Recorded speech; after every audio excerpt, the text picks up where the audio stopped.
This is Joe again with another movie review. And on the subject of this video, I'm going to be discussing the 1991 film Hook, starring Dustin Hoffman, Robert Williams, Bob Hoskins, and Maggie Smith, the four main characters. And of course, this movie was directed by Steven Spielberg, where at a time when Spielberg was still kind of doing more fantasy films. Coming off of E.T., and then we did The Color Purple. And of course, it was also coming off of doing the last Indiana Jones movie, which was at the time The Last Crusade. So it's still kind of doing like fantasy, action, adventure type films. Before I get to well down and dirty serious stuff like Schindler's List, because this movie came out 2 years before Spielberg finally won an Oscar for Best Picture and Best Director for Schindler's List. Hook was one of those few movies where the premise was good, but the execution was so-so. And that's when you have a Hook. Because Hook is, of course, based on the famous story of Peter Pan. And, of course, it has the premise of what if Peter Pan actually what if Peter Pan actually grew up? Of course, who doesn't know the story of Peter Pan? I mean, you have to live like in a cave if you don't know the story of Peter Pan. For those who don't, Peter Pan is a children's story about a character who never grew up, who lives in a fictional island called Neverland, and was been on Broadway since the early 20th century, pretty much, or at least the late 19th century. And who hasn't played Peter Pan? But except for the Walt Disney cartoon, which I previously reviewed, Peter Pan has always been played by a girl. Most famously from Mary Moore, Sonny Duncan, and most recently, Kathy Rigby. But the 1955 cartoon was the 1955 Disney cartoon was the only one that had Peter Pan as a boy. Well, now, 1991, Spielberg says, hey, I got an idea. Why don't we do a story about how Peter Pan actually grew up? And I figured, wow, that's a great idea. And it was a great idea. But unfortunately, there's not more people who nitpick over this movie. And sometimes rightly so. I'm going to get into some of the nitpicks. One of course, you had Robin Williams playing Peter Pan, which I thought was a pretty good choice because he gave a pretty good performance in this film. And also, Dustin Hoffman gave an extremely over the top performance as Captain Hook. I also forgot one other person starring in this movie, Julia Roberts, plays Tinkerbell. Of course, and that's one of the big criticisms of this movie, which I'm going to eventually get into.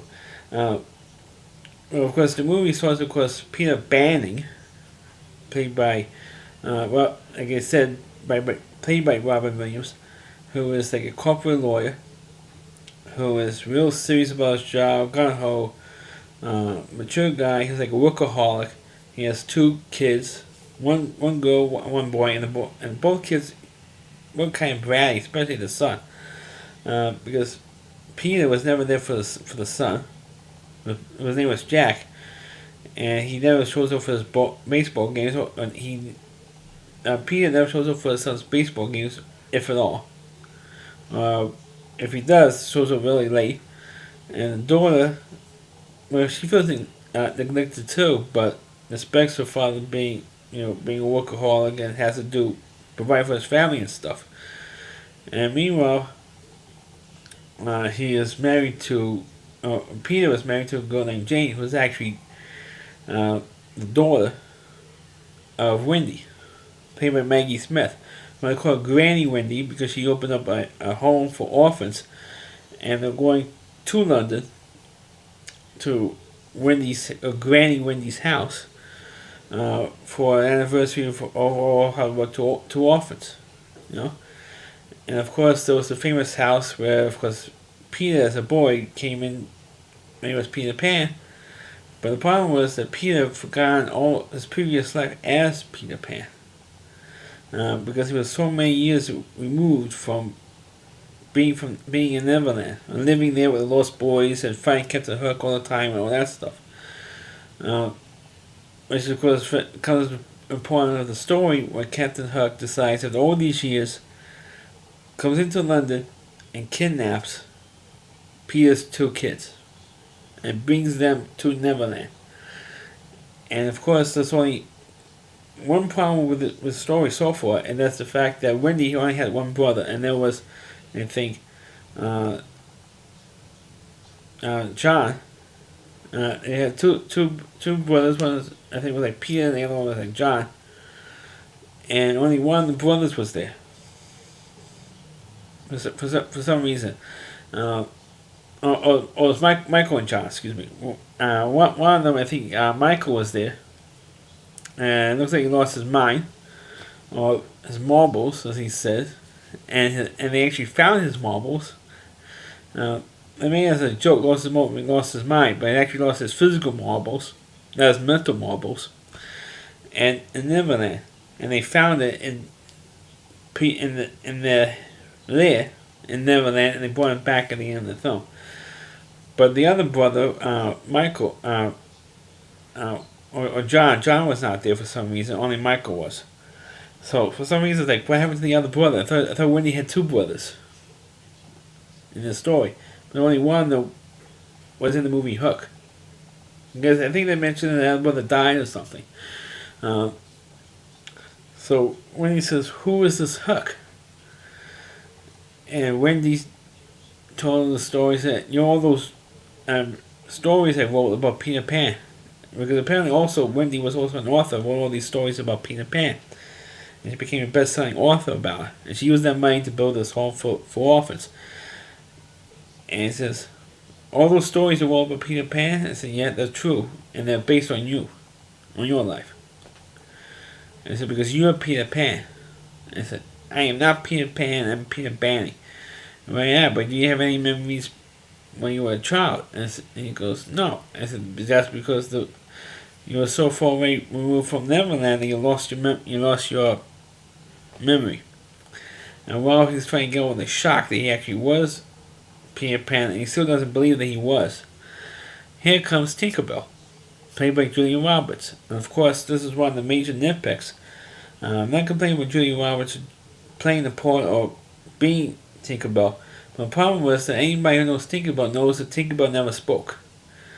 During the various Broadway shows, Tinkerbell was always like a flash of light on the stage, or on television during the famous Mary Moore live performance, or even the performance they had recently a couple of years ago on NBC. Tinkerbell was always a light flashing around on the screen, somebody holding a flashlight or a spotlight, moving around the stage to pretend that there was Tinkerbell, but you never heard Tinkerbell speak. Even in the Disney cartoon, even though you had a physical person as cartoon as Tinkerbell, but she never spoke in the Disney cartoon either. So they criticize the fact that Tinkerbell looked like Julia Roberts and she spoke constantly and trying to convince Peter who he was, and she took him to Neverland with the Lost Boys, and the Lost Boys did not believe this was that famous leader, because they have a new leader. His name is Rufio, and the guy who played the part, I forgot who played it, did a terrific job of playing the part. I thought it was really great. And he says, "Hey, this guy's no Peter Pan. He wasn't a Pan." And he says, and they trying to explain to him, Rufio, he forgot who he is. We have to train him to be who he is. And they found out that they had like this little battle before the big battle at the end with Captain Hook. He says, "Okay, I'm going to give you 7 days to get ready for this war." So he says, "Hey," and so they're trying to make him remember who he was, and which they eventually, did. They eventually got him to remember who he was, and then he had the big fight scene in the end. Of course, during the time that he was being then Peter was trying, the Lost Boys were trying to remember who he was. And trying to get Peter to remember who he was. Captain Hook was played by Dustin Hoffman, and a really over the top performance. It was really over the top, almost to the point of, making fun of his performance, really, because it's so far over the top and so ridiculous that it's almost laughable. Dustin Hoffman's performance, and this is at that time he won 2 Academy Awards for Best Actor, and he was nominated a couple of times as well, before and after the 2 wins. In between the 2 wins, he was nominated a couple of times, but it was really embarrassing to see Dustin Hoffman, perform like that, and he used the voice. You never really heard him use this type of voice before, and he tried to influence Jack, who was Peter's son. To say, hey, I'm your real father. Your real father doesn't give a shit about you, and I'm the only one who cares. And all the pirates played baseball, and then purposely let Jack hit the ones was throwing out fat ones to Jack to do well and say, hey, see, great, see how well you're doing here against us, all that stuff. And then we saw at the end. And the end of the movie, we had a big battle scene that Jack looked like a little Captain Hook, Captain Hook Jr. pretty much by the end of the film. And then of course when he saw who his father really was, he really was Peter Pan, and he was a real hero, and he's really going to be there for his kids and stuff. Then Jack was won over by Peter again by the end of the battle at the end. And of course, you had the big fight scene at the end of the film, not a swashbuckling type adventure at the end of the film. And of course, you did have this big fight scene with Captain Hook and Peter Pan. And of course, you had to have a pretty good byplay between the 2 characters. And I think this was the first and only time that Dustin Hoffman and Robert Williams played against each other in the film. And unfortunately, it's going to be the only time. They're not going to do it again. Because, of course, Robert Williams ended up killing himself a couple of years ago. But I thought it was really great, especially this one line where Peter says to Captain Hook, hey, I remember when you were bigger. Well, everybody looks bigger, but all adults look bigger to a 12-year-old. Something like that. And they had a big fight scene. And, of course, at first, Peter was going to let him go. He doesn't want to take his kids home, and that'd be it. And Peter says, no, you're not. You're not leaving. You're not leaving this battle like this. And of course, I'm going to hunt you down for the rest of the world. It says, and the girl, Peter's daughter, says, "Screw you." It sounds like "Screw you," "the hell with you," or "You're a very mean person." And wow, big comeback, right? Saying Captain Hook's a mean person. But before the big one-on-one duel between Peter and Hook does kill Raphael. And Raphael does, at that moment, as he's dying, and Peter's arms says, you're the real Pan. Now he believes he's dying, now he believes that Peter was really Peter Pan. Which of course was a nice little change of heart with his character. Because up to that point, Raphael treated Peter like a piece of crap, because he never believed that Peter was the Pan. And then that was when I said, you took him on, now you're going to take me on now. And that's when they had the big fight scene with Hook and Peter. And then, of course, Peter finally defeats him, and how the scene actually ends was with the big statue of the crocodile. Because anybody knows, the story of Peter Pan knows that Captain Hook had a thing with his crocodile. He threw a clock in him, and every time you hear the clock, you see the crocodile. And the famous song in the show, "You Never Smile at a Crocodile," I think that was also in the cartoon as well. And he had this big statue on him, and Hook was knocked down into the base of the statue of this crocodile, that haunted Hook for years. Falls on Hook, and actually eats him. A statue eating Captain Hook. I mean, seriously? That's how you kill off this character? Instead of Peter killing Hook, which would have been cool. But when you had, excuse me, a little distracted. It looks like a bird was flying by my window there.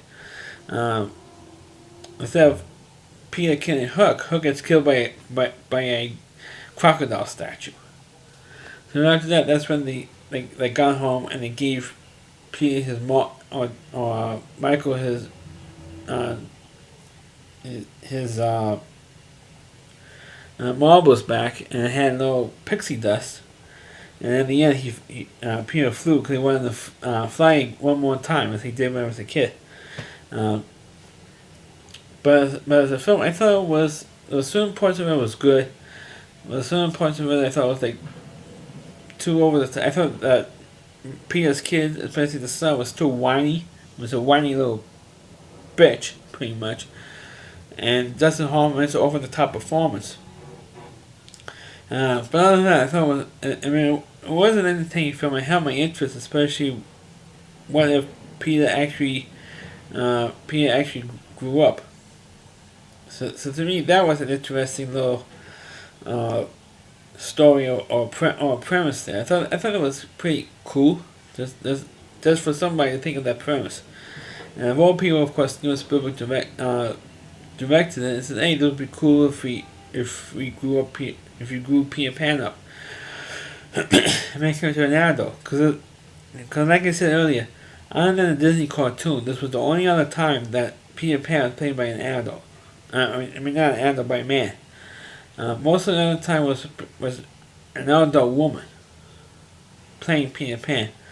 I don't know why that was, to tell you the truth. I think I brought that up in my Disney's Peter Pan review.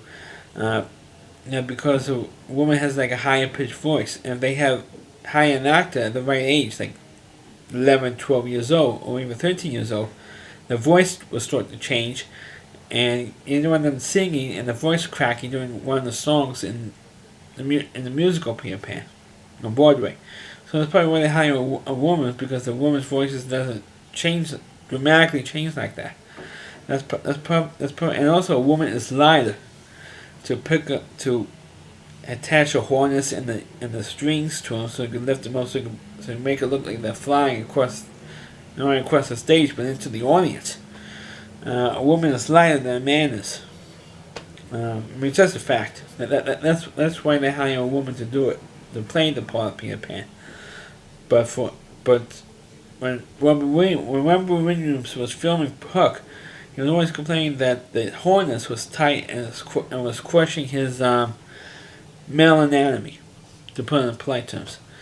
But that's because he had a tough time filming those particular scenes because of that. And when they lift him in the harness, and the cables and everything else, then the pressure down there was better when it was flying.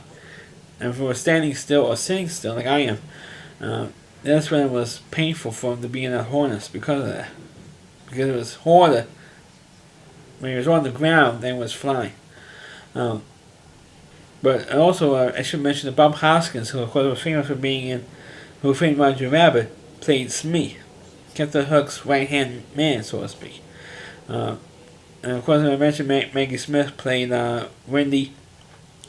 And of course, the cast was pretty good. I mean, it was good performances all around, but except for Peter's son, who was a whiny little brat. So that's my review of Hook. Please click on the video. Please rate it. Feel free to comment on it. Please subscribe to my channel, and please forward this video onto your Facebook pages. You can check out all of my videos not only on my YouTube channel, but at rowdyc.com. There's also wdy.com. There's a homepage of the Rowdy Reviewer, Chris Lee Moore. Please check out all of his content as well on his website. Thanks for watching. Catch you next time.